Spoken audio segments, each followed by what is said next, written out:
People think more is better all the time. Of course. Why would it not be? And in some cases it is great, but when it comes to the stressor on your body, like going back to stress, that is a stressor you can control. So you don't have to train twice a day, 7 days a week. So that stressor is not suppressing your hormone system, because your hormones in your body are just trying to get you to survive at that point. And that's where guys lose their libido and they feel like garbage, because they're like, well, I'm training hard, I'm eating clean and all this stuff. Well, you're not sleeping. Your body thinks that you're dying. So it's not going to say, oh, hey, I'm going to be super horny and then we can go procreate everywhere. It's going to be like, no, we're just like hanging on for dear life.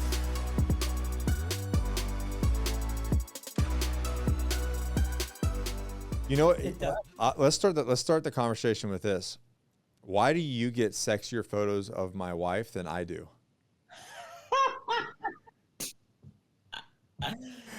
I was like, I don't know, but be asking you that. I was like, what is this for?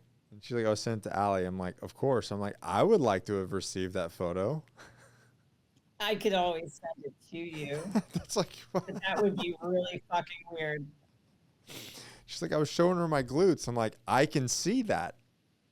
It's a phenomenal photo. Anyways. She looks great. It's been that way forever. Yeah, I probably have quite the collection somewhere that you don't have. Right, exactly. Because then she deletes them. All right, so let's talk about taints.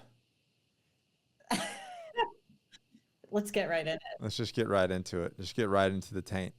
Have you measured your taint ever? Oh, absolutely.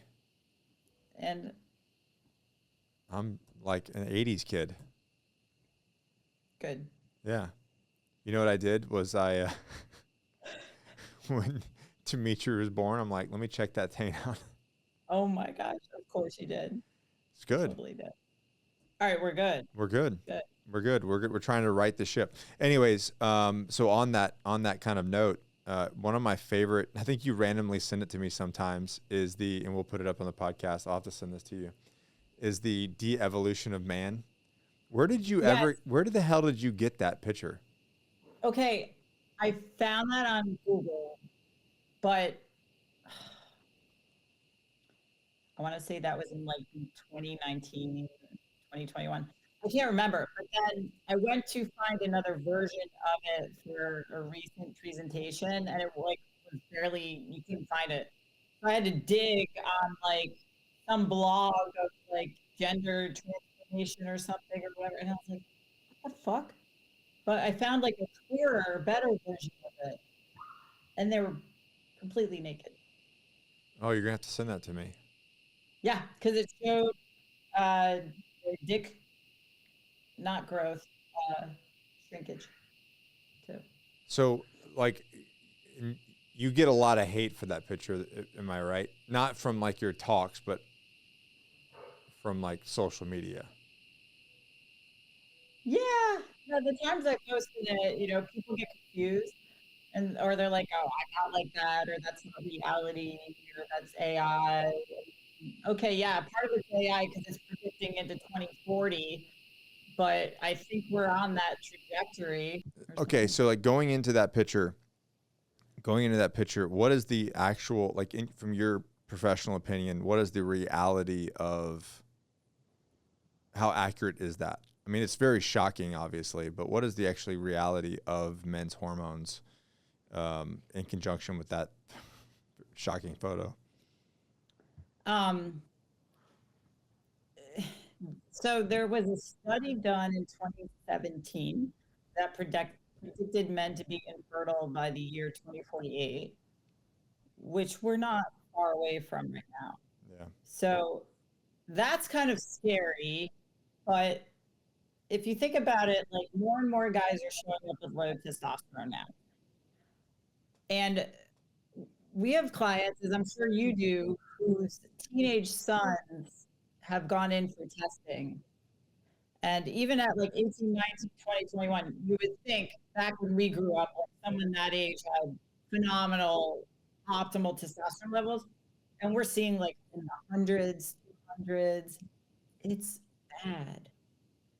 Yeah, we're seeing that at the clinic. I mean, typically you would never prescribe TRT to anybody under 30 years old.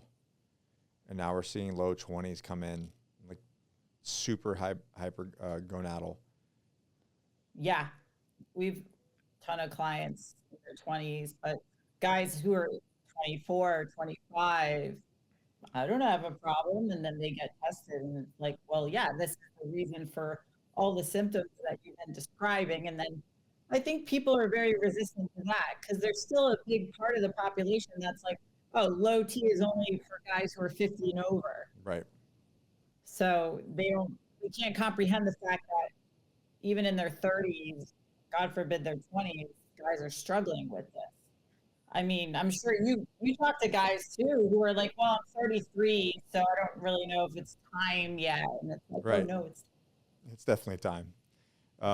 It's funny enough. There's a guy that just signed on as a patient, and he was talking shit to me on one of my posts.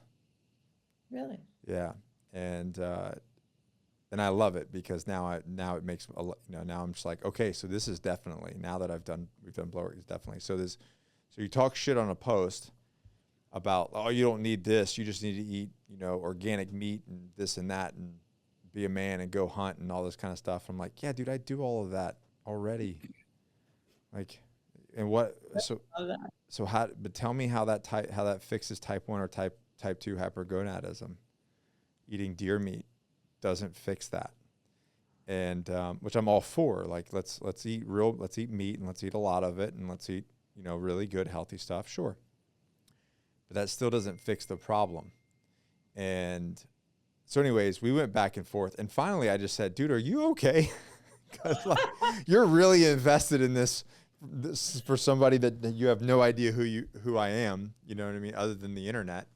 Like, you're taking I'm on my page. So this makes sense that I'm commenting on my page, but you're commenting on my page. Like, you came into my house to start a fight, which if you think about social media, that's what you're doing. When you if I go to your page, I'm coming to your house and walking in and starting shit.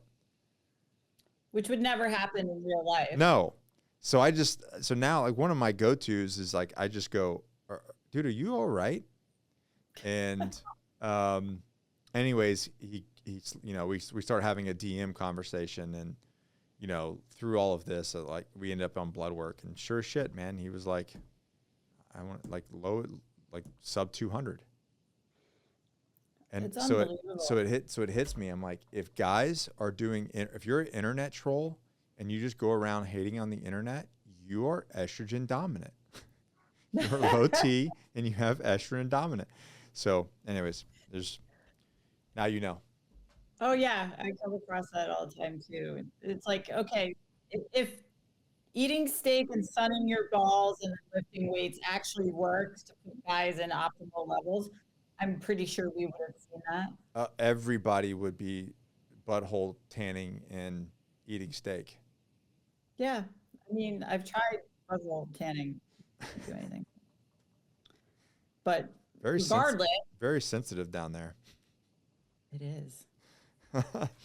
So what we've talked about this a lot, but just re-hit it again. Like, what is going on with the testosterone, and why should we be concerned? Like, what is it happening over the last couple decades that you've seen? And it feels like it's ramping up, really. It seems like the snowball effect is happening even faster. Yeah. And, all the studies they've done have been worldwide. So it's not just the United States. But if you look around the United States, we've got more access to internet, to information, to gyms, to like anything that can make somebody healthy and confront their health and confront what they see in the mirror. But we are still dealing with an obesity problem, health problem. We're stressed out more than ever. People don't eat correctly. They're just conditioned to functioning how Like, I mean, I say society, but like, think about when we grew up, we were conditioned to eat cereal for breakfast because that's what the TV said to do. And that's what was marketed towards us. People still struggle with the fact that you could actually have like a burger for breakfast. I shouldn't say burger, but like ground beef for breakfast. Like, that's weird. Um, and so The fact that that's weird blows my mind. I can't recall the last time I had like, I don't eat eggs personally, but like eating eggs or cereal for breakfast. Like, What do you have for breakfast? I usually have a shake or glam cookie, like you. Clam cookie. No, I'm pretty much now. I don't know. It's not really intentional, but I'm damn near a carnivore. Really? So I'll wake up and I will make steak for breakfast. Yeah, and the fact that people are like, "Oh, steak and eggs is okay," but steak is like, Well, it just comes from the chemical side of things. Like why would I want to spike my insulin first thing in the morning? I personally don't want that. yeah, You know, I'm not shooting up insulin to be 300 pounds. you're not. No, I'm good. I need to move. But obviously environment is a huge portion of this. How much weight do you give to like seed oils and let's just go with that. That's honestly, I think, the least of people's problems Okay. because we actually don't get a lot of guys that ask about it because we're so focused on getting them to actually eat enough of the right things, support their training, get their hormones dialed in.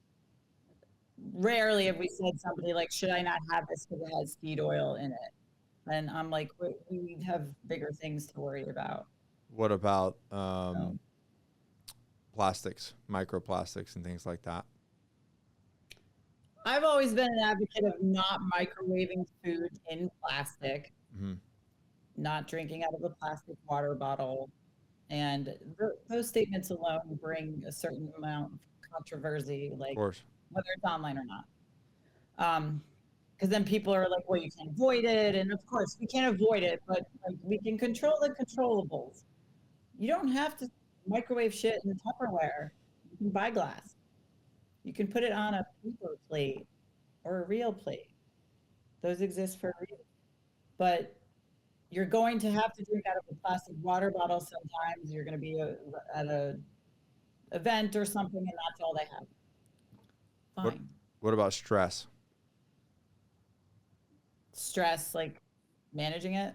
No, like does it affect your endocrine system? Do you feel like it affects your endocrine system? Or are you seeing it in clients? Oh yeah, we see that. Like, picture somebody who's very stressed, but they feel they deal with it well Like me. because they, yeah, like you're the perfect I example. know. Let's talk about Nick. Yeah. So somebody who's a business owner, who's got kids, who's a husband, there's a lot of moving parts to your life, right? Sleep is always going to be not a luxury. Mm-hmm. You're always trying to fit 10 pounds of poop into a 2-pound bag. And you can't go tell somebody, well, go take time to go meditate and take days off. You don't work well with that structure. No. If anything, you need more structure, more things to do.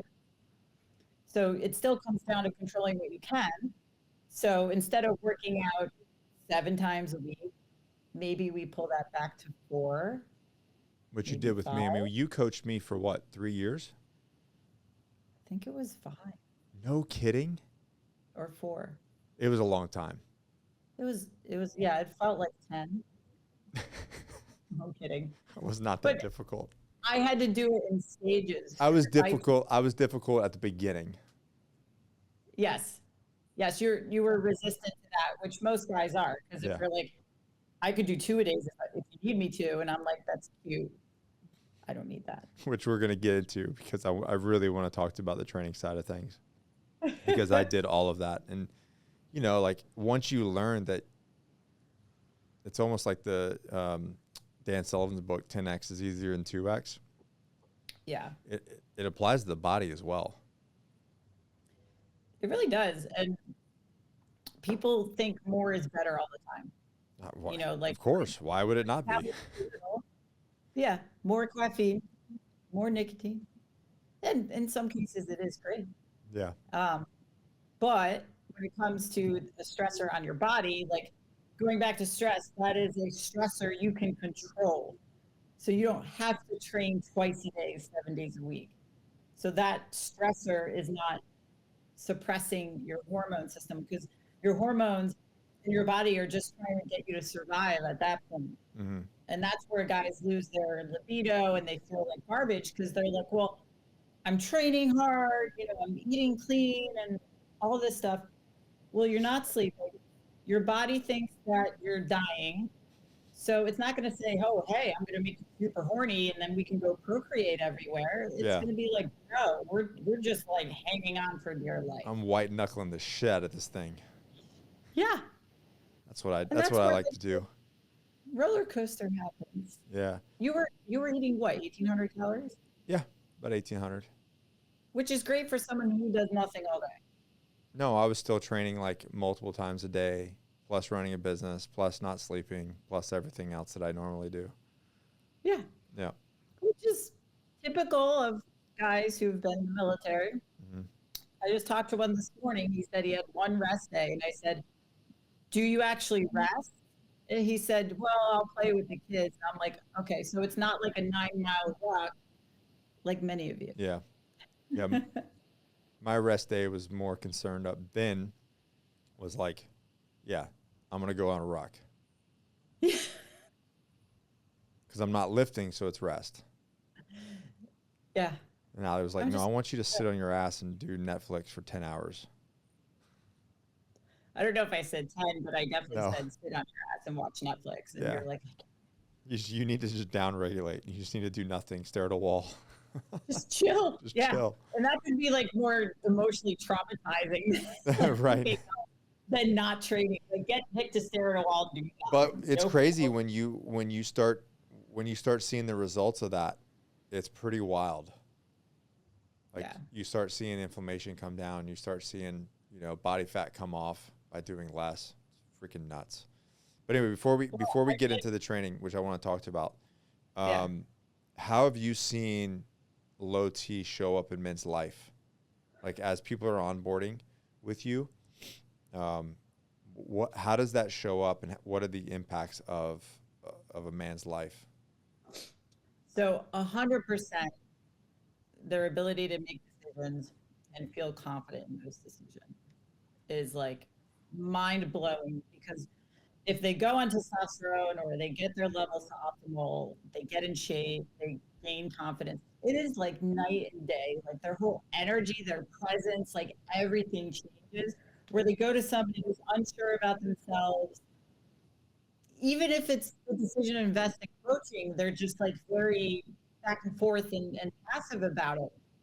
And then they realize, okay, light a fire, like they take action, and then they're confident in their decision. And then that bleeds into the rest of their life, because they're like, I can go to work and actually execute. Or people commented that I don't take my time to make shifts in my business, and I actually attend meetings like standing up straight versus like, you know, hunched over and just feeling tired all the time and like defeated. not myself. Yeah. Yeah, I mean, and I want to get into, after the training, I want to get into like, basically fixing your shit without meds, because you basically have an entire protocol that you want to like prep people, right? What's it called? GPP? GPP for TRT. Yeah, smart, man. Cool. So let's talk about this. Let's talk about this training thing and for those that don't know, she is the queen of men's health. Did do that, or did somebody key that to you? No, Alan Cosgrove, who is a very good friend, but amazing strength coach, nicknamed me that. It was not self-proclaimed. But you've owned it. I have owned it. I've definitely You should. leaned into it as he told me to. Fucking lean into this thing, man. Alli Gilbert, the queen of men's health. It's freaking awesome. I did self-proclaim boner queen. As you should. Yeah. I mean, that just goes without saying. If you guys have never heard one of her keynotes, they're brilliant. Thank you. A lot of boner talk.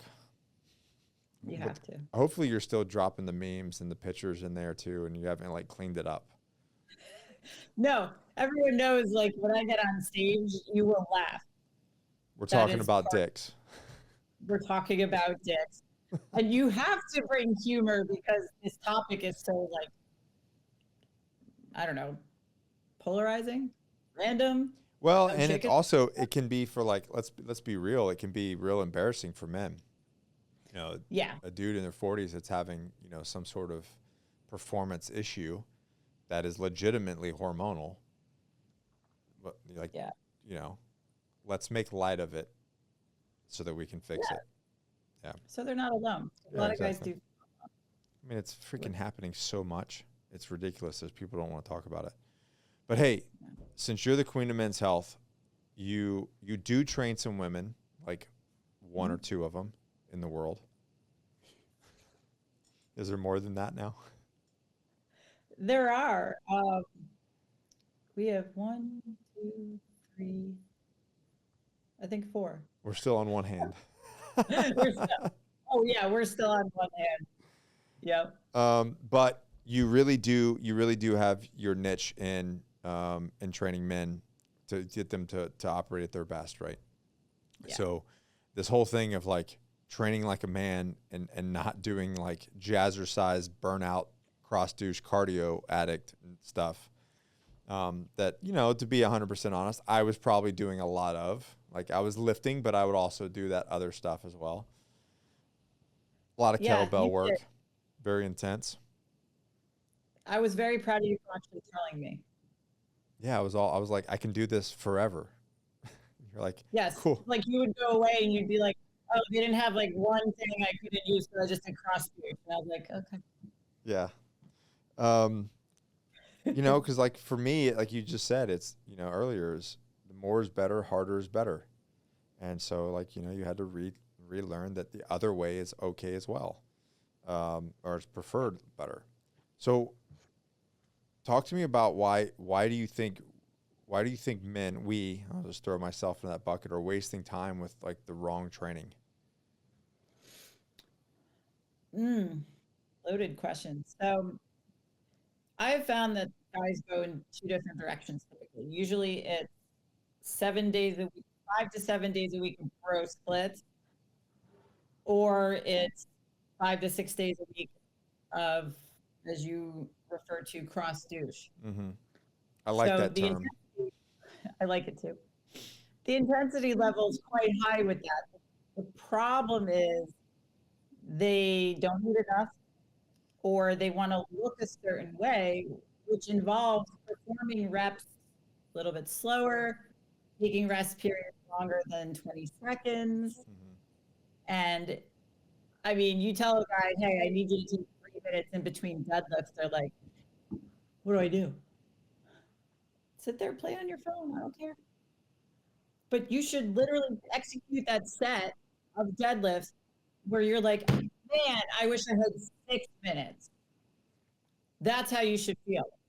So we've gone through the whole pendulum swinging from row splits, bodybuilding, which guys will still do because that's all they learn. Yeah, of course. To where CrossFit came about in the 2000s, and then all the Orange Theories and high intensity training.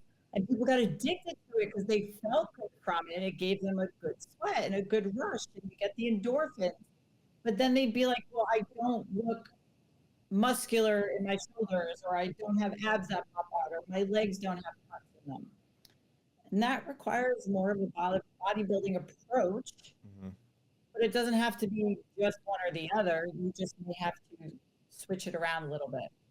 And you may actually have to do aerobic training versus all the hit and high intensity or what they claim to be hit, Yeah. and back it off a little bit, because that also reduces stress. Because like intense interval training requires recovery. Low intensity, you know, the lower the volume, the lower the intensity, the higher the volume. You do 90 minutes of that stuff. You're not going to have to go recover and cold plunge and do all that shit. Lay on the couch for all day to recover because you Yeah. just ran a marathon, basically. Yeah. Or just lay on a couch for someone like you, because you never do that. So talk to me. You just hit on. You will have to do something aerobic, but not necessarily cross douche or some sort of Orange Theory thing, which I think is chronic in women too. Like we say it in men, but men do want to lift weights, but women are like, no, I want to lose weight, so I'm just going to do a shit ton of cardio, and it never seems to work. They never get there. It's still a thing, but it's also like, it's common because they do a lot of these classes and that's all they do. And then, you know, the whole argument is, well, at least they're doing something. Okay, yes, I get that. Different population. I think the people you and I deal with are ones who are after a certain aesthetic look and also want to feel significantly better. Yeah. So how do we get you out of constantly getting injured, bring the stress levels down, and be able to look the way you want? So going back to aerobic work, which is the lower intensity, like Netflix cardio, as Charlie called it, that used to be cool, and then it was not cool for a while when all of the high intensity stuff exploded. And now it's cool again, and everyone calls it zone 2. It's the same thing. So you're still advocating for that. Yeah, because if you have somebody who is aerobically fit, that is basically a prerequisite to be able to sustain the higher intensity work. Okay. So you'll be able to recover better, sleep better. You'll be able to recover in between sets a lot better.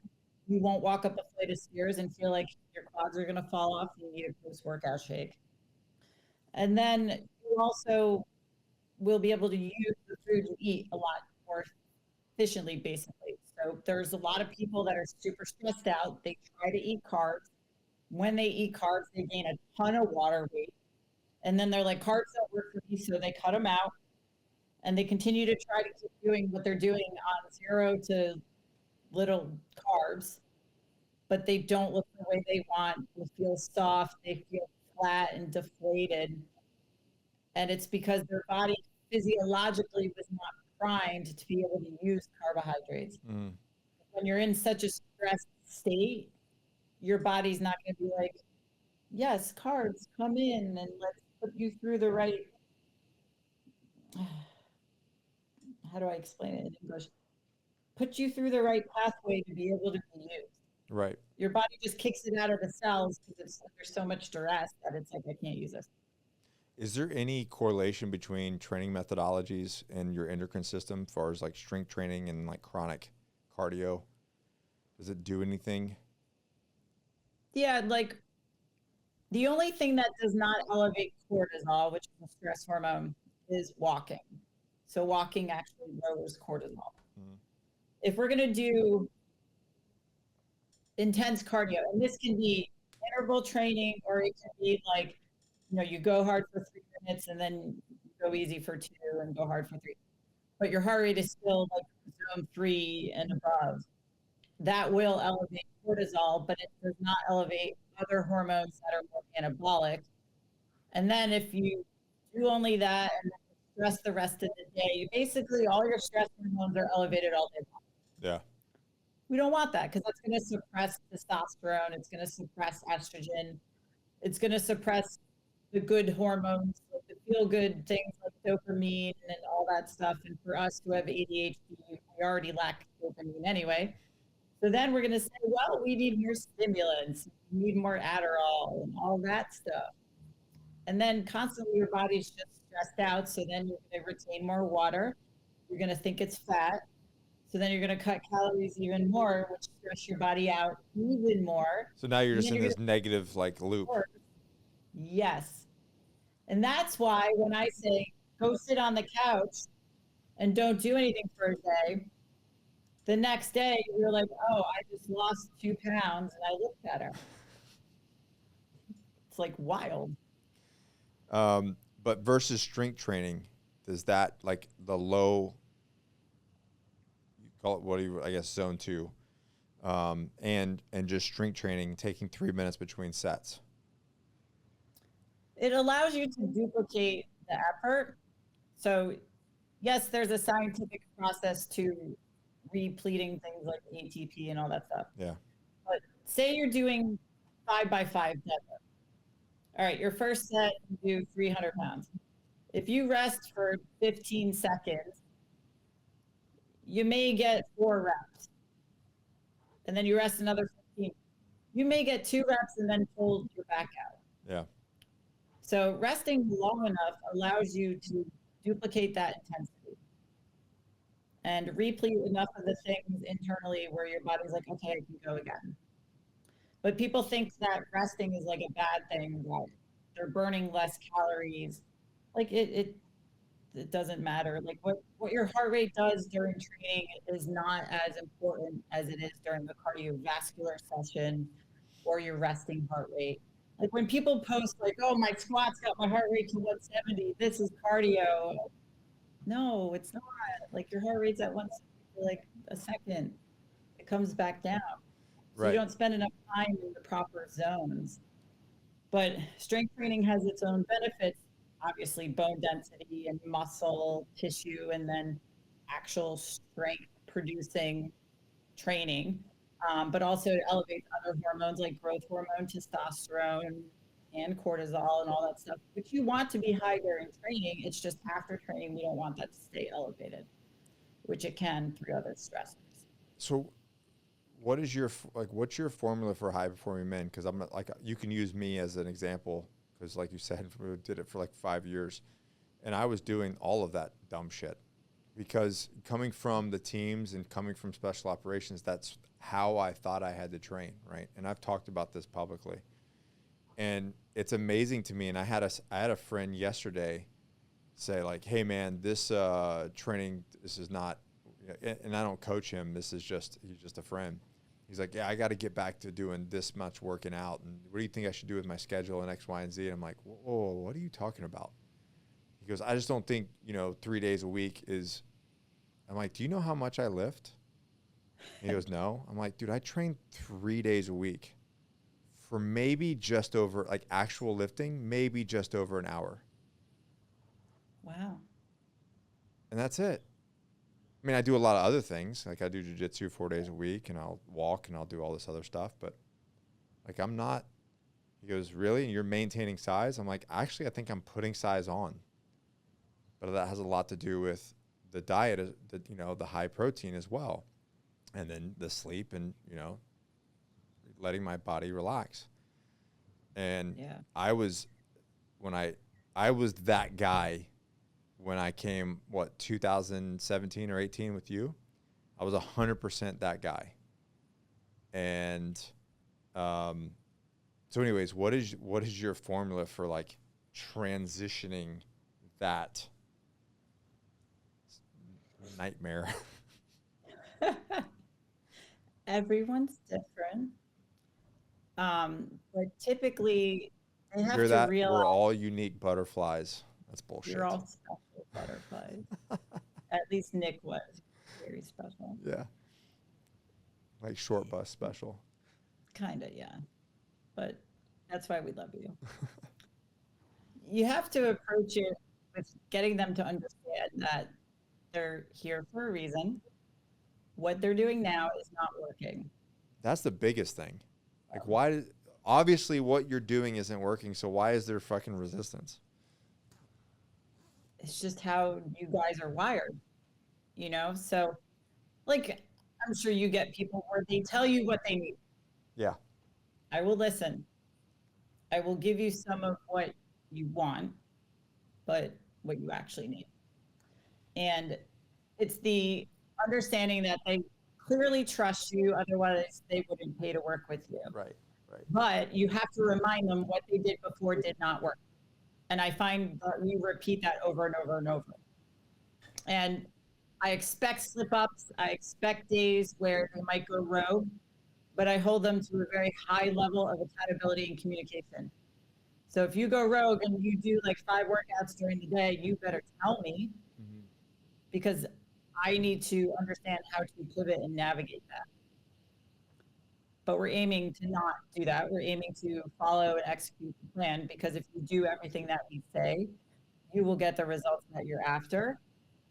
And whatever they do for a living, I always compare it to that. So you get somebody who runs, a wealth management company. I'm not going to manage my own money and read up on it and then do everything that I read about at the same time and then tell you this is what I need to do. Can you help me do that? Like, that makes no sense. You do what you do for a living for a reason. If you buy a Lamborghini, are you going to work on it yourself, or are you going to take it to a professional?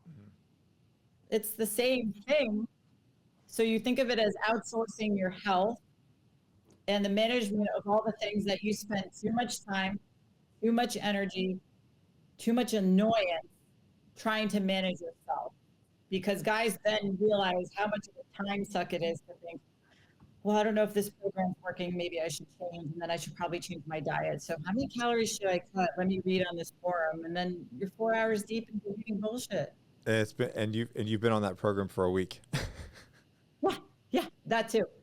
Yeah. And now it's funny because guys will say, I am a program hopper and I've done this. It's like, cool. So now you're ready to listen to someone else. Because sometimes they do have to go through that. Because I always ask, what have you tried? And it's like a laundry list of different diets with a label, styles of programs. But then they start spinning their wheels because they don't see the results they want. And then I ask them, well, is it because you don't see the results you want within 2 weeks? Have you given this a solid 6 months plus? And the answer is no, because they're creative. Say that time again. I just want people to hear it. Say that time again. Have you given this a solid 6 months? How many people are actually giving that 6 months to 2 years to flush things out? Yeah. 0%. And I even said, I've had a coach for 8 years, Luke. And I trust him with my life. And I do not want to do my own programming. I don't want to think for myself. And I said to him, it was just this year, I told him, I was like, yo, I could train once or twice a week and still look this way. Because there were times where I was traveling so much and so much stuff going on that I literally only got in the gym once or twice. And I was like, okay. And he's like, duh. That's what happens when you put years into maintaining a certain look. It doesn't take a lot to keep it. Yeah. And I was like, I've only been a coach for 24 years now. You think I know? But you have to build the foundation that way, and it takes years to build that foundation. And like even with my wife Alli, like it took what? She worked with you 2 years before she probably was where she wanted to be, and then when she got there, she's like, "Oh, this isn't where I want to be." She thought it. No, it had to be. I think both you or maybe 4. I mean, to get to where she was like, "This is where I am." Was it total 4 years? Yeah. It took a long time. To go through the process, and the hard part. And this is where I chalk it up to experience as well, because I always tell guys, like, our coaches were all in our 40s. Like, it's not a 22-year-old off YouTube University. Yeah. You have to have been in front of enough people and bodies and situations to know how to pivot and what you're doing. Yeah. So for her, I totally understood because I was there. Because you're like, immediately you think, well, maybe we should add more cardio. Maybe we should do this. And it's like, nope, I need you to eat up, stay there for a while. And we did this a lot with her jiu-jitsu meet, where I would rip the Band-Aid off early so she wouldn't freak out going into the meet.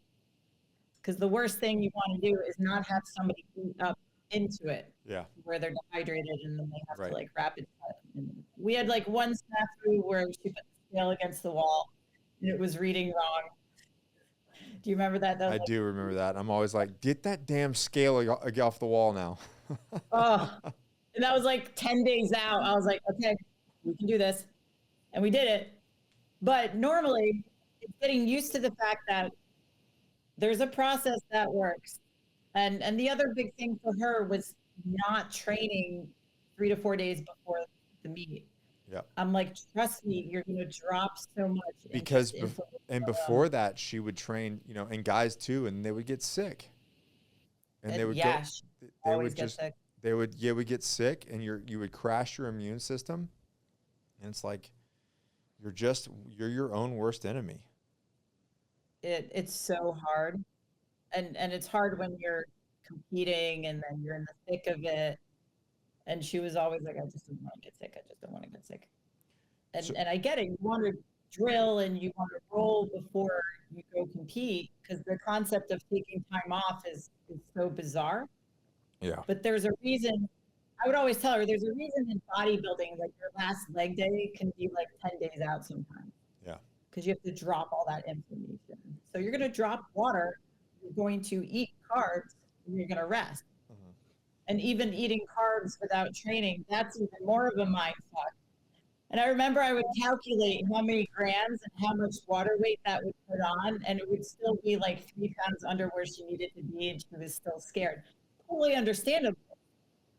But I'm like, I'm calculating this shit out, you know? And like, Luke would do the same thing for me, and I just wouldn't believe him because like you have this PTSD from when you used to eat carbs, but you were carrying more body fat and what that does to your body versus when you're a lot leaner. Yeah. Both of you did very well at super high carb, low fat when you lost the body fat and you stopped training a ton, you know? Can you, real quick, we talked about this like 2-year thing. Can you talk about maybe the psychology or the science of it? And you did it with me, and you did it with her, and I'm pretty sure you do it with all your clients. Getting them to go like, hey, listen, we're gonna put on weight for a year or more. Like we're just gonna eat, and yeah, you're not gonna look the way that you want. Like that's got to be so hard to keep people on task for that long. Can you talk about the method of why and then the benefit of it? Because I think people need to understand like this 30-day challenge shit I fucking hate. And then like the 6-week thing, and you know, like you can write a 6-week program, but dude, you're gonna have to do that for 6 months to a year. And then you're gonna have to alternate. But like talk about the really, you know, the greatest quote, and I should just cut it out and just post it all the time, is the Central Intelligence movie with Dwayne Johnson and Kevin Hart. Do you remember this? Yes, I actually saw that one. And he goes because he was a fat kid, and then he shows up as The Rock. And he goes, "What did you do?" And he's like, "Oh man, it was super simple. It was super simple. I just did 2 things." And I don't remember exactly what it was, but he was like, basically I trained, I lifted heavy weights, and I ate a lot of protein for 20 years. It's really that simple. But can you talk about that process? Because I think that you probably are still dealing with guys that are just, if you put them on this year-long refeed, they probably go fucking crazy. They would. It's very hard to take somebody who wants to look a certain way and say, come join me for 2 years. Like, that's an eternity. Yeah. And they're like, you know, they're like, cool, I want it like 4 months ago. So the first step is setting up trust, right? You guys trusted me. Yeah. I don't take that lightly because a lot of the times I would have to explain the process, or any coach should explain the process as to why. Yeah. Because I think what happens a lot is people have coaches that they end up not looking the way they want.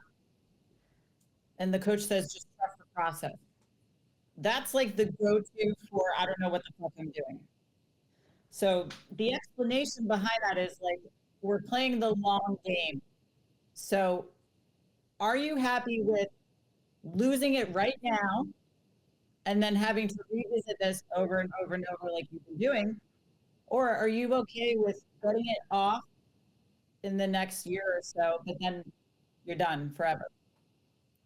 And it's a hard concept for people to grasp because it seems like so long.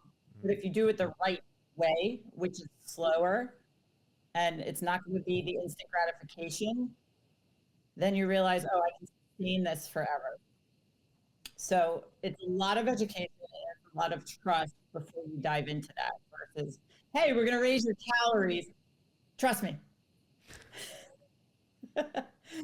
So explaining to people when they come from sub 2,000 calorie land, like you guys did, it's, listen, we could totally diet right now, but that dieting might be 1,100 calories. Are you okay with that? Usually the answer is no. Because your body's just adapted to just not eating enough. It's stressed out. So there's a lot to solve that people don't realize goes into coaching. It's not just eat this and train like this. So if I know I have a year to plan something out, all right, let's restore metabolism a little bit by raising calories.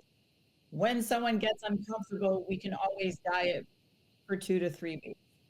The problem is when people get uncomfortable, they diet for 2 to 3 years. Yeah. That's when things go sideways again. And that's when they have that vicious cycle of 6 weeks, 6 weeks, 6 weeks, 6 weeks. I think. So Go ahead. Once you go through that one time and you realize that you don't turn into an obese slob, then you gain even more trust. So I think we hit that with both of you guys, where we went up in calories and I was like, this is going to happen. You're going to retain some water. You're going to see it on the scale. You're going to feel squishy. You're just going to have to fucking deal with it for a little bit longer. And then we pulled calories a little bit. And that little pull of calories was like, gosh. It was. Because you're like, I could let go. I think when I was doing I was doing crazy stuff. I was doing jiu-jitsu a lot of kettlebell, like functional training stuff, like a lot. And I think I got down to 190 when I started with you. Yeah. And then we worked through this process. I think I was 189, 190, and I got up to 230. Do you remember that? But you had relinquished control. Yes. And I had to like triple confirm with you because you're like, whatever it takes, I am all in. Yep. But I mean, it wasn't comfortable because I'm like, this is not, it makes you feel like this is not the direction that you're heading. No. And it's just wild because you get up to 230. I think I was like maybe 232. And then once we hit that, you were like, okay, do you remember what I was eating? It was like close to it was over 3,000 calories. Yeah. Consistently. It was around 3,700, which for you was like triple. Yeah, it's a lot of food. And we did that for, it was a year, wasn't it? I want to say it was at least 9 months. Okay.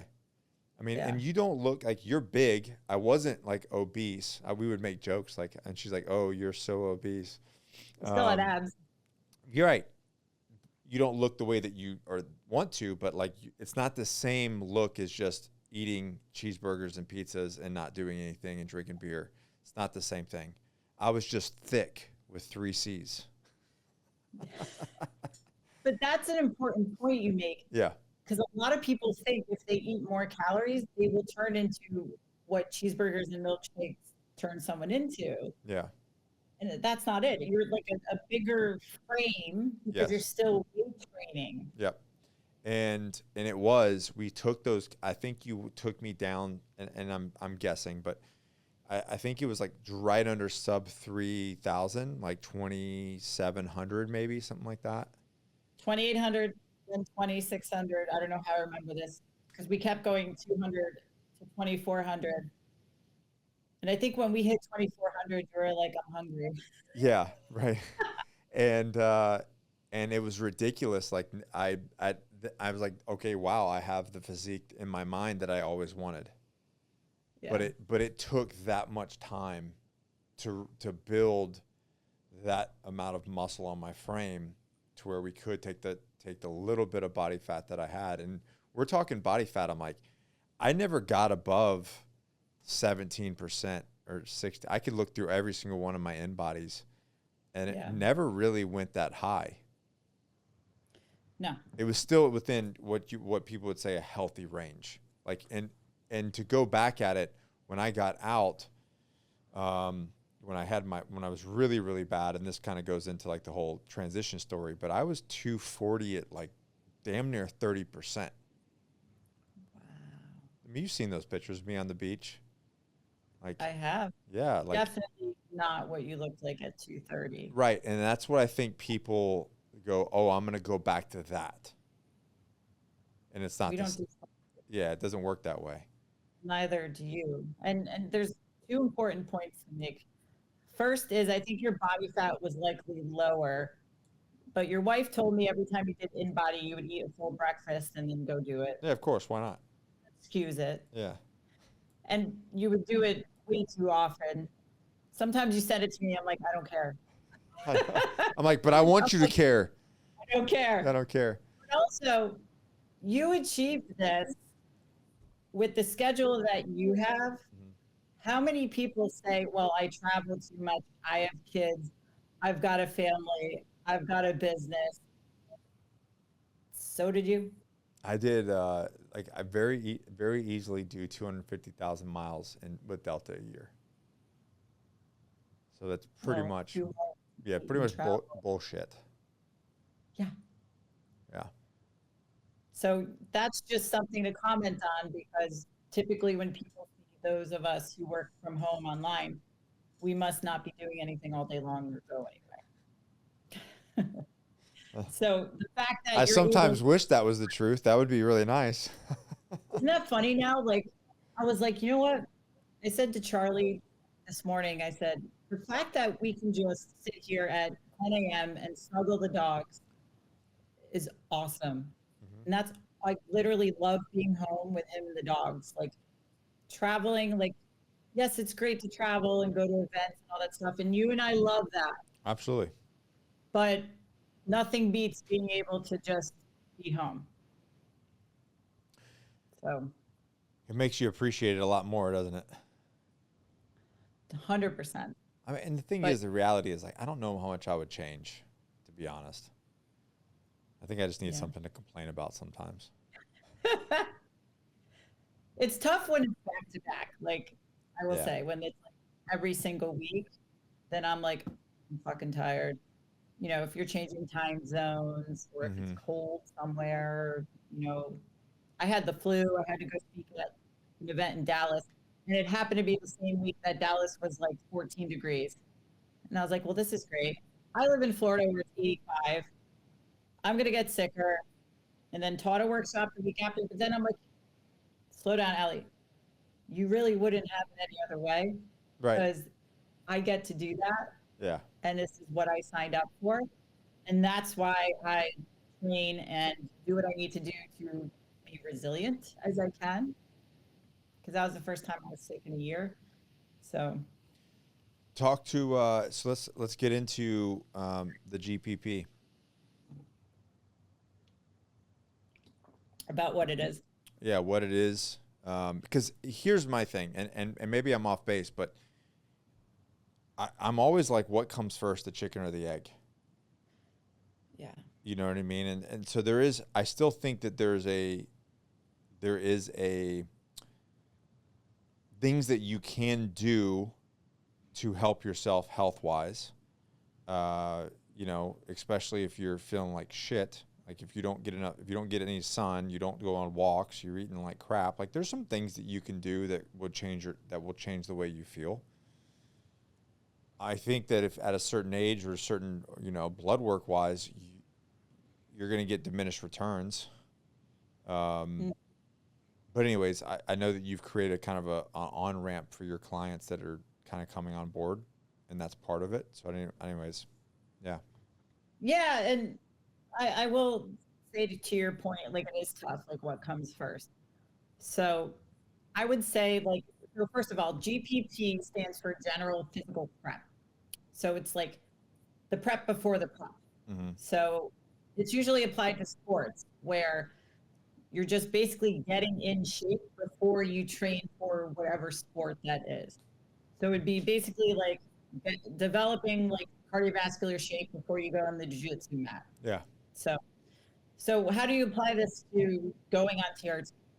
It's really directed towards guys who think testosterone will make all their dreams come true and is a panacea because they don't feel good, they don't take care of their health, they don't have good aerobic shape, they don't really lift, or it's sporadic. You have to address that no matter what, whether you go on testosterone or not. Yeah. So there is a curriculum that I've created where it is front loading the aerobic work in the beginning of the program because guys don't really love doing that. But the adaptations for that last a lot longer than if you were to just retrain and then not do it. So it gets them aerobically in shape, which gets them sleeping better, feeling better, recovering better. Because you could wear Oura Ring, Garmin, you could wear all the sleep trackers, but if it still tells you sleep like shit, you have to address it. And I don't really overanalyze people's sleep trackers before they go into any type of program. Like, I had the luxury of looking at your Oura data all the time. Yeah. And I was like, it's just going to be shit forever. So we're just going to deal with 6 hours of Nick's average daily sleep. So again, am I going to say efficiency though? That's what I'm going. I was shooting for efficiency. Yes, we want deep sleep within those 6 hours. Right. So you can never tell an entrepreneur you need 7 to 9 hours of sleep. That's like time wasted that we could do something else.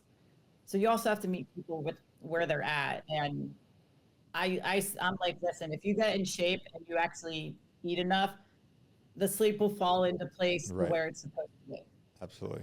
So anyway, then you can look at going on testosterone. Now, if somebody is very obese, when they go on testosterone, it might not be the best experience for them due to increased water retention, maybe blood pressure. When you say obese, where in that range are you talking about? For a guy, it's over, I would say 20 to 25% body fat. So like, I don't think people that are 25% body fat consider themselves obese.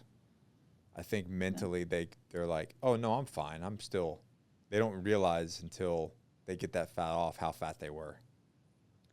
Oh my gosh, yes. Guys who are like, I got like 10 pounds to lose, and then they drop 20 pounds. They're like, oh my God, I have a six pack. Like, yeah. It's always way more than they think. Right. So I think when people hear obese, they think like the 500-pound man. Yeah. Okay. High body fat. We'll go with that term. Yeah. So if you're over 20, typically, we want to get guys to 10 to 12, which like in their mind, they think that's like dick skin, stage lean. It's not 3%. Like it's not. You could live very comfortably at 12% body fat. And frankly, health metrics look phenomenal when guys are operating down there versus over 20. That's where I sit. 10 to 12. Yeah. And that's where we want to live. I mean, that's how we're designed and evolved as humans. So combating inflammation and insulin levels and pre-diabetes and all that stuff, that could actually happen in somebody who does not look obese because they're carrying more body fat and inflammation and all that stuff.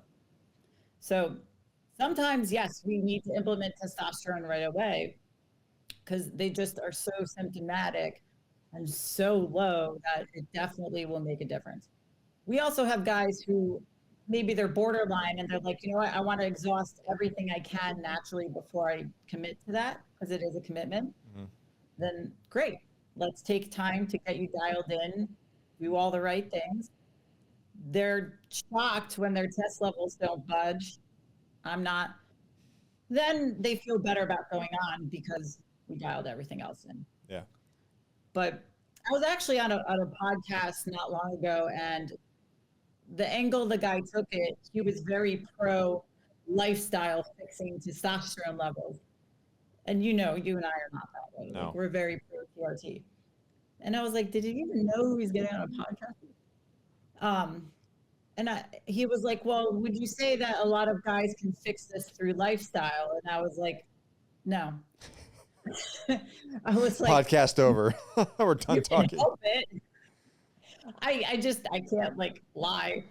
But I was like, okay, listen, same spiel I just gave to you. Like, you do have to address this regardless. You can put your body in a better physiological state to go on testosterone. Right.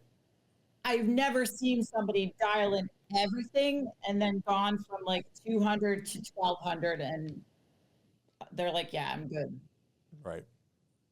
I mean, have you? No. So for me, that's why I always talk about the whole, like, what comes first, because when I don't know if you remember this one. This is, I think, before you, or maybe around the same time. No, it was before you.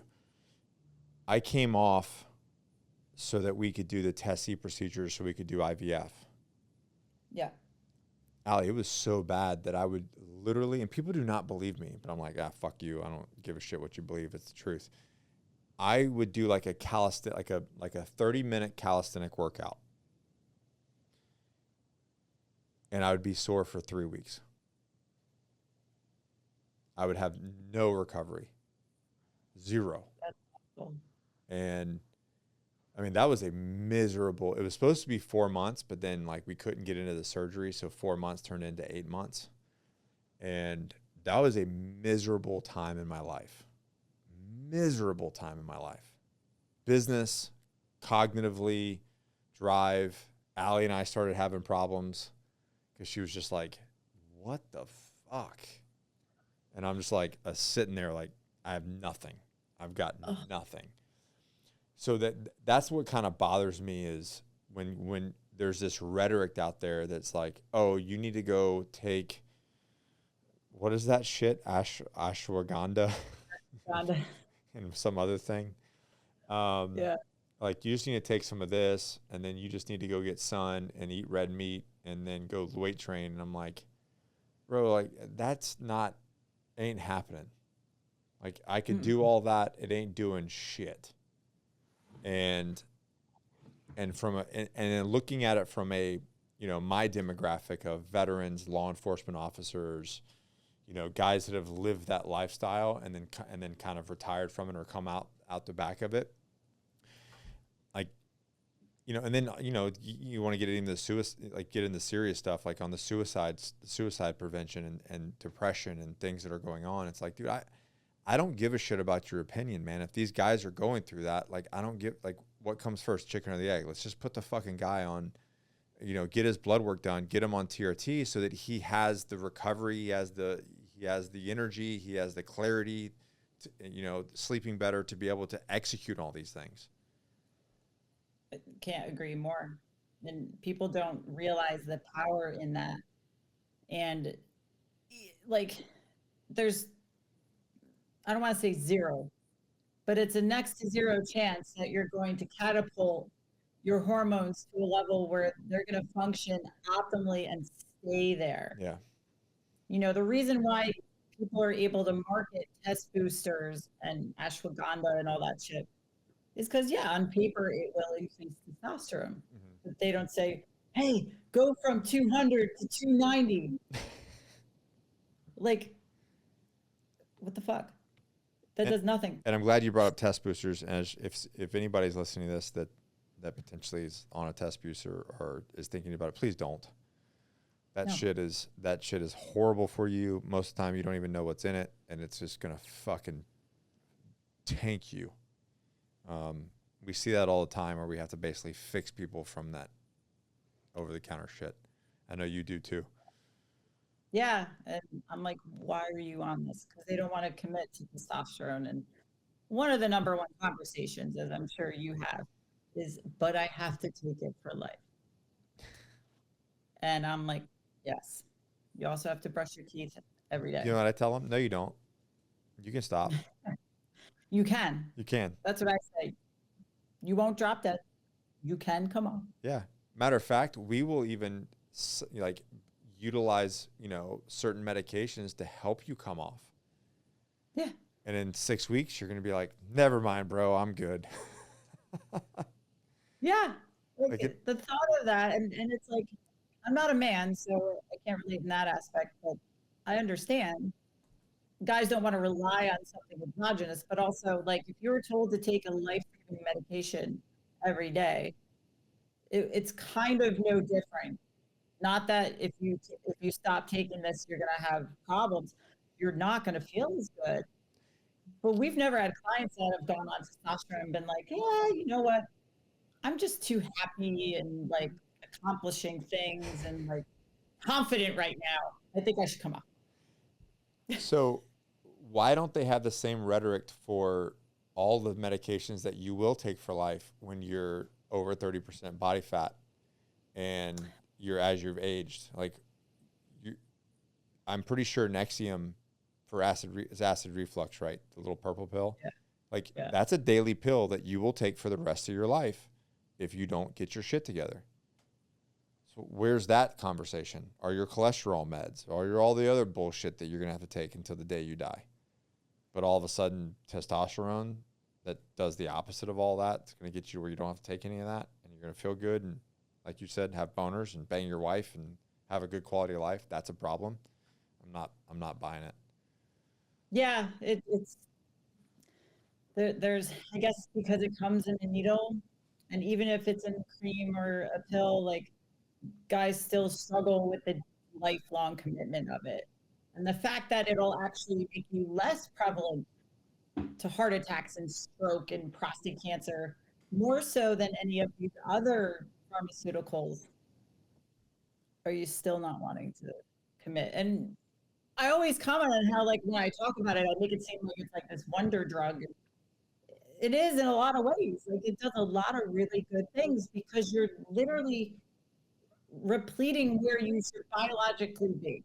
Yeah. And when women go on hormone replacement, no one blinks an eye. It's like what they do when they hit menopause, or if they're suboptimal.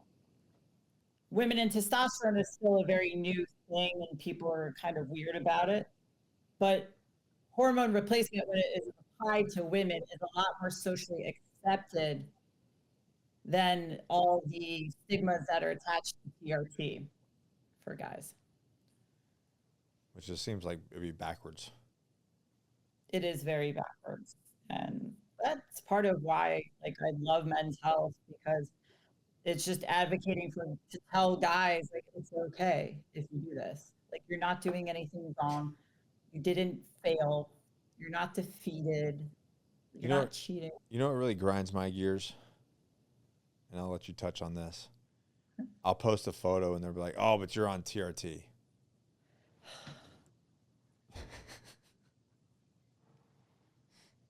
Like you said, you coached me for like 5 years. So you knew what I did. That's like an insult to me, think about it, but yeah, right. It's like, cool. I could show you 20 guys who are on TRT who are slobs. I was me. Yeah. And then your before photo, I'm on TRT.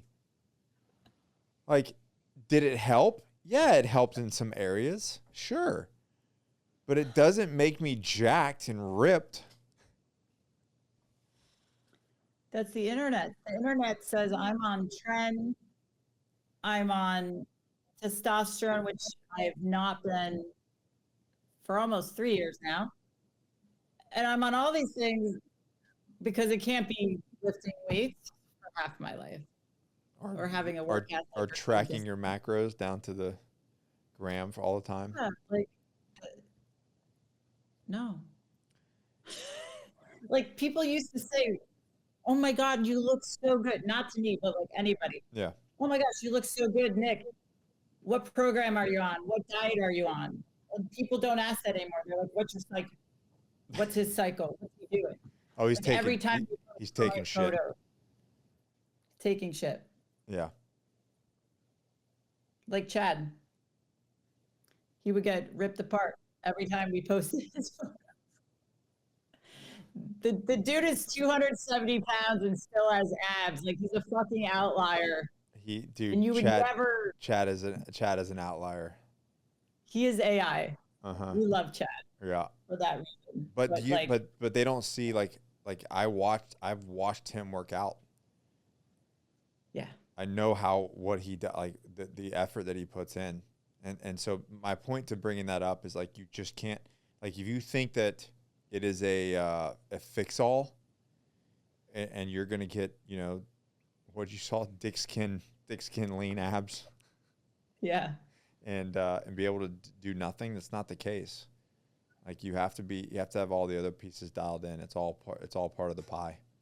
Hormones dialed in, training dialed in, nutrition dialed in, overall health, sleep, etc. dialed in. That makes the whole picture. Patient. Yeah. Like muscle growth is a glacial process, and fat loss is super rapid. Before we talk about what you have going on, I'm glad you brought that up. We work with people that are, we don't work with 20-year-olds. I mean, I don't, not many. Yeah. Muscle growth in their 40s and 50s.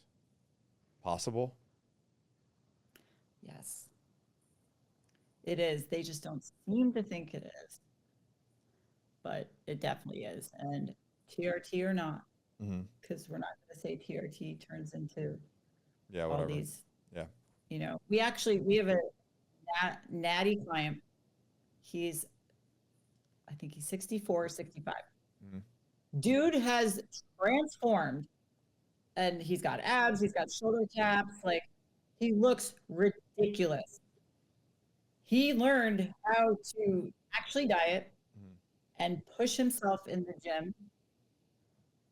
And he's one of those outliers where his test is like 700 something and his free T is actually okay. That's amazing. Doesn't mean that's the reason he looks the way he does. But when guys want to diet and look a certain way, usually they crash their test levels and their thyroid levels and all that. But just to say that you can have everything dialed in, hormones, diet, sleep, all that stuff. And sometimes the one thing you leave on the table is the training. And we get this sometimes, like, say guys, they end up on testosterone, they're 6 to 7 months in, they'll say, like, I thought I'd be more jacked now. And sometimes it's like, yo, your second rep and your 8th rep look exactly the same. The effort is not there. Yeah. Or my coaches will say, Alli lifts more than you, and that pisses them. But guys will leave that on the table because that's like a whole nother discussion. But like training to failure doesn't mean do as many reps as possible and then you're done. But typically we used to go from, okay, if we have 8 to 10 reps, those last few reps are like a fucking grind. You're about to throw up and maybe like blow your eyes out of your head. Whereas now it's like, oh, it's starting to burn, I'm done. Because no one grew up like that. So like that doesn't happen in any of the classes. And it does come back to like older culture where like you could scream in the gym and no one would yell at you because that's normal, So if you've ever seen somebody do an awful set on a hack squat where those last few reps, like you literally want to die and you might poop your pants just a little bit. And it looks very uncomfortable. Like that's the dark place that you have to enter to get the results that you want when you've got everything else dialed in. There's literally zero excuse. You have to really go to that dark place. You talk to nobody in the gym. You keep to yourself. You keep to your rest periods. And you literally give everything you have. Yeah, how many people are doing that? Not a lot. Yeah. Most people just get the work done and then they leave. And this happens a lot. We had a client when he came on, he was very resistant because he said he had worked with a coach for 6 months and didn't get results. And typically you can do a very shitty program very diligently and you'll see some results. So Yeah. that tells me, okay, this guy was not compliant. Sure enough, there's a lot of excuses that we had to come down on. But I would point out to him, like, you're not pushing yourself in the gym. Do you feel like you go in the gym, go through the motions, and then you're like, oh, I feel a little sweaty, I'm good, and I leave? And that was the case. I was like, you have to go to the dark place. And some guys are like, what? Go to the dark place. Go to the dark place. Alli, your content is amazing. I love it. Come a long way. It's come a long way, man. It's come a long way. And that 60 something. Well, I think he's 70. You're like you training RFK yet? Is he jumped on board yet? A couple other politicians I can't talk about, but we're getting there. Look at you, man. So freaking proud of you. From thank you. From the queen of golf to the queen of men's health. Remember when I really started first getting trolled hard, and I was like, yeah. I just said, yeah, you made it now. This is good. If you have trolls, this means you've opened your audience enough to like piss people off. It means you're right where you need to be. Yeah. Now it's like, whatever. I'm so used to it, and that's what you said would happen. 100%. Eventually, you just gotta go through it. But now you know they're all just estrogen dominant men. Living in their mom's basement. Yeah. I was like clicking on their profile and look at them like, oh, that makes sense. That checks out. I didn't even need to look at this to figure out who you were, but you know, now that I know. Totally. So guys, her content is on fire. Like it's really, really great. Not only is it informational, but it's also very funny. So check that out. And then she's got Silverback Coaching, where she takes dudes like me and makes us into Greek gods. Gorillas and Greek gods, yes. Gorillas. But real quick before we go, can you drop? Are you still going to be doing it? You continuing with the Silverback Summit? It looks like it's getting bigger every year. Yes, it is. So in my 4th year of throwing the Silverback Summit, which is basically, I call it the event that changed everything for men's health, because it's still the only one that brings fitness, nutrition, business, and TRT into one room. Mm-hmm. So we're doing that in Orlando, November 13th through 15th. So my Instagram for that is Silverback Summit, @Silverback Summit, or you can just find info on it off my other Instagram, my personal one, @the Alli Gilbert. And you've got pipe hitters showing up to that thing to present. It is a great time. Bedros, he's like, yo, I'm in. No questions asked. He wants to come every year. and you know that's crazy is like that started, like people just don't get it. Like you started that from nothing. It was just an idea of like, let's actually bring people together, not under a medical organization. Mm-hmm. And we had 40 guys in Palm Beach here. And then last year we had 200 out in Phoenix. And now I'm bringing it to Orlando where I'm like, okay, I'm done trying to plant it elsewhere. Yeah. Logistically, it works for me. Yeah, bring people to you. If you build it, they will come, right? I saw that movie. Exactly. Yeah. Exactly. Well, Alli, always a pleasure. You're freaking hilarious. Thank you. Never change. I miss you guys. You know, you could always text me weird ball sack questions or whatever. Of course. Always. I know that. All right, guys, go check out the Alli Gilbert, the queen of men's health. Peace. Hey guys, thanks for watching. I really appreciate that. Remember to like it. Remember to drop me a comment. I want to respond to it. I'm actually the one responding to the comments. And if you like this video, you're going to absolutely love this one right here.